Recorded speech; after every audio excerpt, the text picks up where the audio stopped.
All right, folks, Gary here from Journey Before Destination Overlanding again. Real quick update here on the model.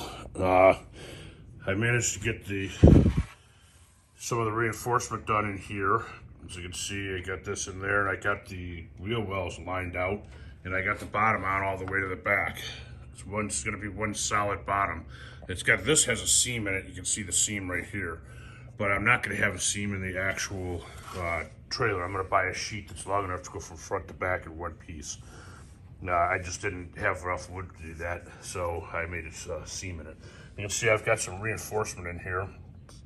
When I put the 2x4 sideways up against this 2x4, it makes it wide enough for the timberings to actually bolt into this, because it's 5¼ inches from the outside edge to where the timber bolts go through. And because this is aluminum, what I'm going to do is inside the 2" by 4" aluminum, I'm going to take a piece of flat 3" or 3½ wide plate steel, and about an 1/8 of an inch thick, and I'm going to run it inside the aluminum, cut slots on top of the aluminum up here where the bolts will come through, and I'm going to set it up so that I can bolt it through that, and then I'm going to come through the top over here with a piece of 2x2 steel in two places, one here, one here, one here, one here, and I'm going to weld those to the pieces of aluminum. So when the aluminum is welded in here and the timberings are bolted up through the aluminum, they'll bolt into the steel, which is reinforced across.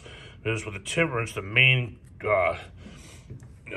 direction of the force is not actually straight down. It's actually at an angle like this.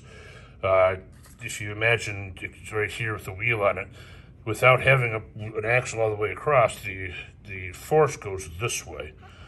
So what I'm going to do is that from here to here, I'm going to have a 2x2 steel that goes across, hook into a piece of flat plate steel down there in order to reinforce this aluminum, because the aluminum is nowhere near as strong as steel is.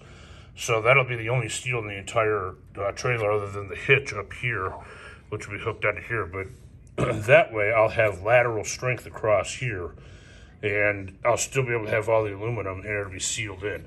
So that's where I'm sitting. It's just a quick update. I've got to put all of these supports here, I've got to put them in here. Then I've got to put the dovetail up out here, which is coming next. That'll probably be later tonight. Then finish the bottom of it. Then from there, I got to print this thing out on a blueprint, and then start building the upper part up in here. So anyway, that's just a quick update. I missed mine yesterday, so I figured I'd send one out this morning. Have a great day. Don't forget to like, subscribe, and share. Thanks much.